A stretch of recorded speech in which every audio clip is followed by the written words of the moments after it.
کہ اس نے جو لوگوں کے لیے قانون بنایا تھا سوشل ڈسٹنسنگ کا کرونا کے دوران، اس نے اس کے اوپر عمل نہیں کیا، اس پہ نکال دیا قانون کی بالادستی۔ اور یہ میرے نبی صلی اللہ علیہ وسلم نے مدینہ میں کہا کہ میری بیٹی بھی اگر جرم کرے گی تو اس کو سزا ملے گی، کوئی قانون سے اوپر نہیں ہے۔ انہوں نے جو عدل اور انصاف کا نظام قائم کیا، یہ یاد رکھیں کہ پہلے عدل اور انصاف آیا پھر خوشحالی آئی، یہ نہیں کہ پہلے خوشحالی آئی اور پھر انصاف ہوا۔ انصاف کی وجہ سے خوشحالی آتی ہے معاشرے میں۔ جو آج دنیا کے اندر ایک انڈیکس ہے، اسے کہتے ہیں رول آف لا انڈیکس، کہ کن معاشروں میں دنیا میں قانون کی بالادستی ہے اور کن معاشروں کے اندر جنگل کا قانون ہے، یعنی جس کی لاٹھی اس کی بھینس۔ کہ جس ملک پہ سب سے زیادہ قانون کی حکمرانی ہے یعنی انصاف ہے، جو مدینہ رول آف لا انڈیکس، کہ کن معاشروں میں دنیا میں قانون کی بالادستی ہے اور کن معاشروں کے اندر جنگل کا قانون ہے، یعنی جس کی لاٹھی اس کی بھینس۔ آپ کو حیرت ہوگی سن کے کہ جس ملک پہ سب سے زیادہ قانون کی حکمرانی ہے یعنی انصاف ہے، جو مدینہ کی ریاست میں قائم کیا گیا، وہ ہے سوئٹزرلینڈ۔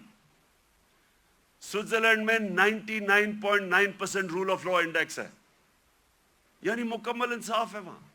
وہاں کوئی انسان قانون کے اوپر نہیں ہے۔ سب سے خوشحال جگہ ہے سوئٹزرلینڈ، وسائل ہے ہی نہیں۔ اور سب سے کم رول آف لا انڈیکس پہ کون ہے؟ نائجیریا، 7%۔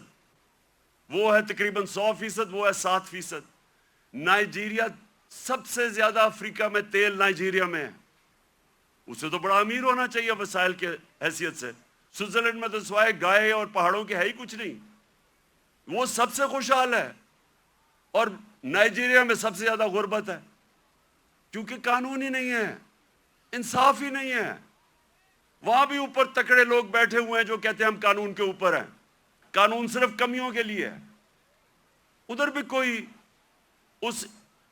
وہ ملک جدھر افریقہ میں سب سے زیادہ تیل ہے، وہاں غربت ہے، کیونکہ صرف 7% رول آف لا انڈیکس ہے۔ اور آپ کو افسوس ہوگا کہ تقریباً ساری مسلمان دنیا 20% سے کم ہے، پاکستان بھی 10% سے کم ہے۔ ہمارا یہ حال ہے، تو کیسے خوشحالی آئے گی؟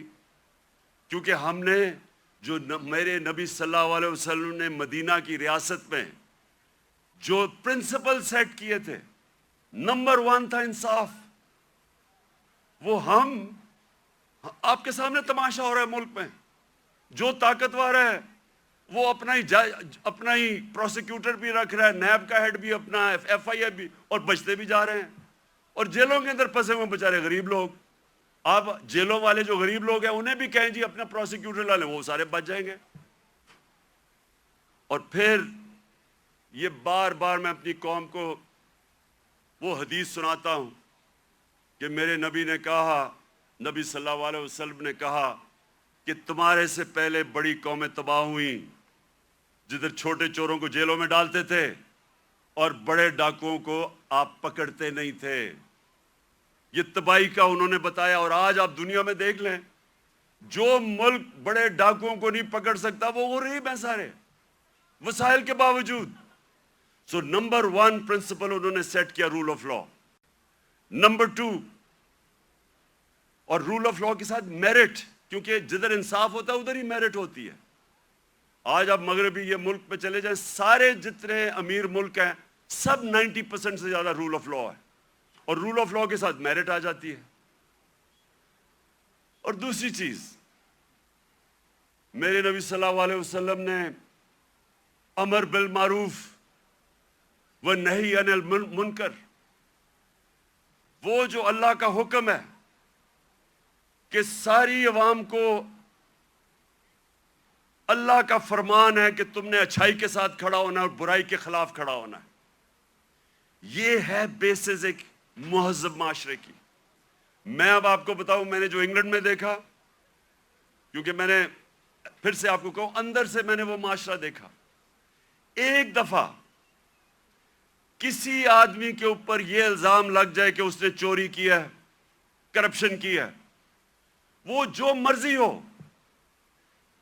سارا جو اس کے دوست بھی ملنا چھوڑ دیتے ہیں، ان کے ملنے والے بھی ان کو ملتے نہیں ہیں، وہ جاتے ریسٹورنٹس میں جاتے ڈرتے ہیں. کیوں ہمارے وہ جو باہر گئے ہوئے ان کو واضح پڑتی ہیں، جو ہمارے باہر بیٹھے ہوئے ہیں کیوں وہ واضح پڑتی ہیں؟ کیونکہ سنیں کیوں پڑتی ہیں؟ کیونکہ وہ اس معاشرے میں ہوتا ہی ایسے ہے. اگر کسی کے اوپر یہ لگ جائے کہ اس نے پبلک کا پیسہ چوری کیا ہے، کرپشن کا مطلب ہوتا ہے پبلک کا پیسہ چوری کرنا، وہ کہیں نکل ہی نہیں سکتا، کیونکہ وہ قوم امر بالمعروف پہ چلتی ہے. ایک میں آپ کو مثال دیتا ہوں، امریکہ کے اندر ایک تھا برنی میڈوف، اربوں ڈالر پتی تھا. ساری سوسائٹی میں سارے بڑے بڑے فلم سٹارز سوسائٹی کے سارے اس کے سے ملتے تھے، تصویریں کھچاتے تھے. امیر ترین امریکہ کا آدمی تھا. اس کے اوپر فلم بھی بنی ہوئی ہے نیٹ فلکس پہ. وہ برنی میڈوف کئی سالوں کے بعد پتا چلا جناب اس نے فراڈ سے پیسہ بنایا تھا. پتا چلا کہ اس نے فراڈ سے پیسہ بنایا تھا.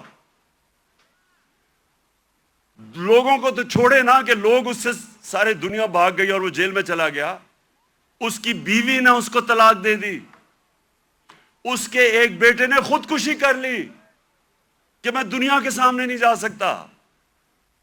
اس کا دوسرا بیٹا گھر کے اندر بند ہو گیا، 2 سال میں بیمار ہو کے مر گیا. کیونکہ ہم پبلک کے سامنے کیسے جائیں گے؟ سنگاپور کے اندر ہمارے ساتھ تقریباً ہماری تھوڑی دیر کے بعد آزاد ہوا تھا. سنگاپور کے پاس ایک ایسا پرائم منسٹر آ گیا، لی کوان یو. اس نے آتے ساتھ ہی قانون کی بالادستی قائم کی. سنگاپور اور پاکستان کا ایک ہی جتنا تھا. ہمارا جو اوسط آمدنی پر کیپٹا انکم ہماری اور سنگاپور کی ملتی تھی، ایک ہی جتنی تھی. آج 60 کی دہائی میں ایماندار پرائم منسٹر آیا، قانون کی بالادستی قائم کی. جیسے ہی آپ قانون کی بالادستی قائم کرتے ہیں کرپشن ختم ہو جاتی ہے. وہ سنگاپور کا ایک منسٹر، اس کا اپنا دوست تھا، وہ پکڑا گیا کرپشن میں. اس دوست کو، وہ پرائم منسٹر کا دوست تھا، جیسے ہی وہ پکڑا گیا اسے پتا تھا کہ میں اب بچ نہیں سکتا، حالانکہ میں پرائم منسٹر کا دوست ہوں. اس نے خودکشی کر لی کہ اب میں معاشرے میں کیسے جاؤں گا، کیونکہ معاشرے میں امر بالمعروف ہے. عوام کھڑی ہو جاتی ہے اچھائی کے ساتھ. وہی سنگاپور. اب یہ سوچیں، ہم اور سنگاپور ایک ہی جگہ تھے 60 کی دہائی میں. آج وہ ہمارا کتنا پر کیپٹا انکم ہے، اوسط آمدنی آج پاکستان میرے خیال میں $2,500 ہو گیا، 3,000 مجھے ابھی پورا ایگزیکٹ نہیں پتا. سنگاپور میں $60,000 پر کیپٹا انکم ہے، اوسط آمدنی. تو پہلے انصاف اور اس کے بعد خوشحالی اور معاشرے کی ذمہ داری ڈال دی میرے نبی صلی اللہ علیہ وسلم نے امر بالمعروف پہ. تیسری چیز، انہوں نے اپنے معاشرے کے اندر مدینہ کی ریاست میں کیا کیا؟ تعلیم کی ایمرجنسی لگا دی. جنگ بدر کے بعد جو قیدی مکہ کے قیدی تھے ان کو واپس کے پیسے لے سکتے تھے، کیونکہ مسلمان تو غریب تھے تب. بلکہ جنگ بدر میں اتنا بھی پڑھ رہا تھا کہ کئی لوگوں کے پاس تلواریں بھی نہیں تھے، ڈنڈوں سے لڑے ہیں. تو وہ تو قیدیوں کو واپس کر کے پیسے لے سکتے تھے، ہتھیار خرید سکتے تھے. جو 10 مسلمانوں کو پڑھا لکھا دے گا اس کو ہم آزاد کر دیں گے. تعلیم کے اوپر زور دیا. چائنا بھی جانا پڑے تعلیم حاصل کرنے کے لیے تو جاؤ. جب سے تم پیدا ہوتے ہو اور جب تک قبر میں نہیں جاتے علم حاصل کرو. اس لیے صدیوں تک ٹاپ سائنسدان مسلمان تھے. تعلیم کے بغیر معاشرہ اوپر نہیں جاتا. اور ہمارا اب پھر سے حال دیکھ لیں، کتنا زور لگایا تعلیم. کتنا شرم کی بات ہے کہ 75 سال انڈیپینڈنس پہلی دفعہ ہم نے کوشش کی تھی کہ کم از کم تعلیم کا نظام میں انصاف کریں.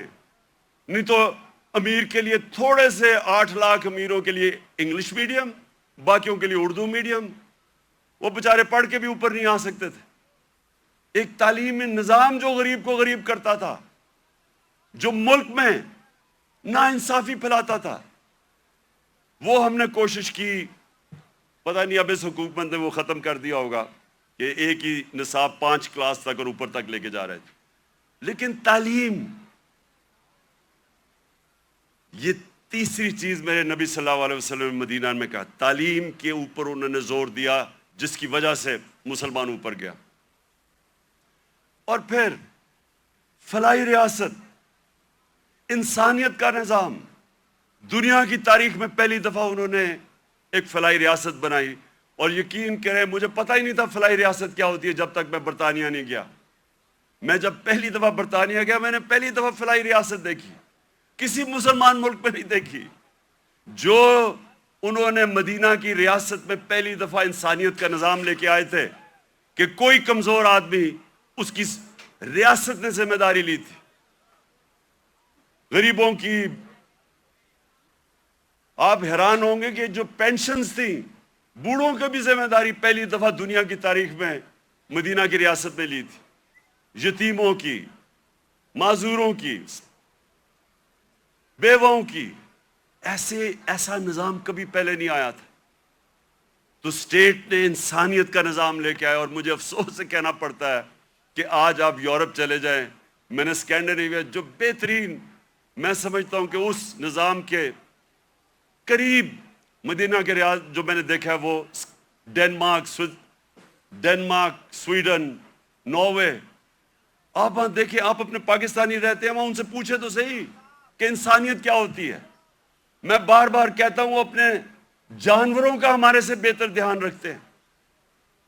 وہ حضرت عمر کا قول تھا کہ اگر کتا بھی بھوکا مرے میری ریاست میں تو میں ذمہ دار ہوں. آج ادھر آپ دیکھ لیں، ان کا RSPC ہے، کتے آپ کو سڑکوں پہ نہیں نظر آئیں گے، وہ ان کو ہومز دیتے ہیں، ان کو کھلاتے ہیں پلاتے ہیں. یعنی وہ جو ہم نے دنیا میں شروع کیا تھا، جو میرے نبی صلی اللہ علیہ وسلم نے انسانیت کا نظام دنیا میں شروع کیا تھا، وہ آج ان ملکوں میں مل رہے ہیں جو مسلمان نہیں ہیں. اور یہ یاد رکھیں، یہ کبھی نہیں ہمیں بھولنا چاہیے کہ اللہ نے خطاب میرے نبی صلی اللہ علیہ وسلم کو رحمت للعالمین کہا تھا. سب انسانوں کے لیے رحمت بن کے آئے تھے، جس طرح میرا رب العالمین ہے. اس کا کیا مطلب ہے؟ سب سے پہلے تو جو میثاق مدینہ تھا، انسانوں کو اکٹھا کیا گیا. جو میثاق مدینہ چارٹر، مدینہ کا جو چارٹر تھا، جو پہلی کانسٹیٹیوشن تھی، بلکہ دنیا میں کہتے ہیں کہ دنیا میں پہلی کانسٹیٹیوشن تھی، اس میں انسانوں کو اکٹھا کیا گیا. وہاں عیسائی تھے، وہاں مسیح برادری تھی، وہاں یہودی تھے، ان سب کو اکٹھا کیا گیا. انسانوں کو تقسیم نہیں کیا گیا، اکٹھا کیا گیا. تو یہ لیڈر کی نشانی ہوتی ہے کہ لوگوں کو، انسانوں کو اکٹھا کرتا ہے، تقسیم نہیں کرتا. لیکن اس کا ایک اور بھی مطلب ہے کہ جو بھی معاشرہ میرے نبی صلی اللہ علیہ وسلم کے احکامات پہ چلے گا، جو بھی ان کی سیرت پہ چلے گا، وہ مسلمان ہیں یا نہیں ہیں، اللہ کی ان کی برکت آ جائے گی ان کے اوپر، کیونکہ وہ رحمت للعالمین تھے. اگر صرف ان کی سیرت پہ چل کے مسلمانوں کو ہی فائدہ ہونا تھا تو اللہ ان کو رحمت للعالمین نہ کہتے، رحمت المسلمون ہوتے وہ. تو اس لیے آج اگر آپ دیکھتے ہیں ملکوں کی خوشحالی، آپ دیکھیں کہ کتنی طور پہ وہ میرے نبی صلی اللہ علیہ وسلم کی سیرت پہ چل رہے ہیں. آپ کو حیران ہوں گے کہ جب ہم نے بھی شروع میں پڑھا، ہم بھی حیران ہوئے. میں نے بہت پہلے پڑھا، محمد عبدو بڑا اسکالر تھے، بہت بڑے عالم تھے اسلام کے. وہ جب پہلی دفعہ یورپ کوئی 125 سال پہلے گئے اور مصر سے گئے، تو جب وہ مصر واپس آئے، انہوں نے کیا کہا انہوں نے کہا میں یورپ گیا تھا، وہاں مسلمان تو نہیں نظر آئے لیکن بڑا اسلام نظر آیا، اور جب واپس مصر آئے تو کہتے ہیں مسلمان تو بہت ہیں، اسلام بہت کم نظر آ رہا ہے۔ تو ہم پاکستانی جدھر آج کھڑے ہیں، ہمارے پاس ایک راستہ ہے، اور میں اس لیے آج میں چاہتا ہوں کہ اس مبارک دن ہم عشق کرتے اپنے نبی صلی اللہ علیہ وسلم سے، لیکن ہم انہوں نے جو ان کی سیرت پہ عمل نہیں کرتے، اور اس کی وجہ سے ہمارے حالات اچھے نہیں ہیں۔ اور میرا یہ ایمان ہے کہ جب تک ہم وہ جو انہوں نے راستہ بتایا اس پہ نہیں چلیں گے، ہمیں عزت نہیں ملنے لگی۔ پرائم منسٹر باہر جاتا ہے اور بھیک مانگ رہا ہوتا ہے، جی مجھے پیسے دے دو نہیں تو ہمارا ملک تباہ ہو جائے گا۔ سب 22 کروڑ لوگوں کے لیے، ہم سب کے لیے شرمناک ہے کہ وہ ملک جس کا نعرہ تھا پاکستان کا مطلب کیا، لا الہ الا اللہ، یہ بڑا نعرہ ہے، یہ دعویٰ ہے بہت بڑا، یہ اللہ سے وعدہ ہے کہ اللہ تیرے سوا کوئی خدا نہیں ہے۔ وہ آج ایسے پھر رہا ہے دنیا میں، کوئی آتا ہے گورے رنگ کا، کوئی باہر سے آ جاتا ہے، سارے گر جاتے ہیں اس کے سامنے۔ نہ عزت ہے، نہ آزادی ہے۔ جو حکم ملتا ہے کہ اچھا جی روس سے تیل نہیں لینا، ہم نہیں لیتے کیونکہ حکم آیا باہر سے۔ روس سے تیل نہیں لینا، ہم نہیں لیتے کیونکہ حکم آیا باہر سے۔ تو میرے پاکستانیوں، ہمیں آج اس مبارک دن پہ اپنے ریفلیکٹ کرنا ہے، غور اور فکر کرنا ہے کہ ہم نے کیسے اس قوم کو اس قوم ادھر پہنچانا ہے جس کے لیے یہ ملک بنا تھا۔ یہ ملک اس لیے نہیں بنا تھا کہ تھوڑے سے لوگ، 1% لوگ امیر ہو جائیں اور پیسے بنائیں اور قانون کے اوپر چلے جائیں اور باقی لوگ ان کی غلامی کریں، اس لیے نہیں ملک بنا تھا۔ ملک بنا تھا، ایک بڑا خواب تھا کہ ہم ان پرنسپلز پہ چلیں گے، اور دنیا کی تاریخ شاہد ہے کہ وہ 10 سالوں کے اندر، 10 سال، زیادہ دیر نہیں، 10 سالوں کے اندر وہ قوم کھڑی ہو گئی تھی۔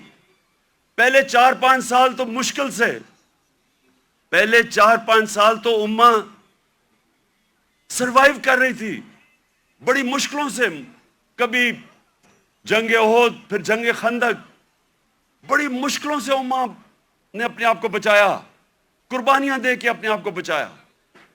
اس کے بعد وہ پھر ان کا عروج شروع ہوا۔ قومیں قربانیاں دے کے بنتی ہیں، قومیں بھیک مانگ کے اور قرضے دے کے اور دوسروں کے سامنے ذلیل ہو کے نہیں قومیں بنتی۔ قومیں بنتی ہیں جب، جس طرح دنیا کے عظیم لیڈر نے اپنی مثال دی کہ جب جنگ خندق کے اندر مشکل وقت تھا، کھانا پینا نہیں تھا کیونکہ وہ چاروں طرف مکہ کے وہ کفار نے گھیرا ہوا تھا ان کو، تو لوگوں کو کہا ایک پتھر باندھو پیٹ پہ، اپنے پیٹ پہ 2 پتھر باندھے ہوئے تھے۔ لیڈر نے قربانی دے کے اپنی قوم کو کھڑا کیا تھا۔ اور یہ وہ قوم اللہ نے جس کو ہر قسم کی نعمتیں بخشی ہمیں، 12 موسم، ہر قسم کی، یہاں آپ کو اندازہ ہی نہیں ہے۔ میں تو 3.5 سال میں اقتدار میں پتہ چلا کہ اللہ نے کیا دیا ہے۔ لیکن ہمیں کیریکٹر چاہیے، ایک کیریکٹر چاہیے ایک بڑی قوم بننے کے لیے، جو ہمارے نبی صلی اللہ علیہ وسلم نے ان کو آزاد کیا تھا، ان کا کیریکٹر اٹھایا تھا۔ ایسا کیریکٹر تھا کہ انڈونیشیا اور ملیشیا کے اندر کوئی مسلمان فوج نہیں گئی، صرف مسلمان تاجروں کی وجہ سے، ان کے کیریکٹر کو دیکھ کے لوگ مسلمان ہو گئے۔ حضرت معین الدین چشتی جب راجپوتانہ میں آئے تو وہاں تو کوئی مسلمان ہی نہیں تھا، راجپوتانہ میں تو کوئی مسلمان نہیں تھا۔ جب وہ گئے تو لاکھوں لوگ ان کے جنازے پہ آئے۔ کیریکٹر سے انہوں نے بدلا۔ جو ساری جو 10 سال تھے، 622 اور 632، ٹوٹل لوگ کہتے ہیں جی تلوار سے اسلام پھیلا، جو ٹوٹل جو مسلمان اور جن کا مقابلہ تھا مخالف، جو ٹوٹل لوگ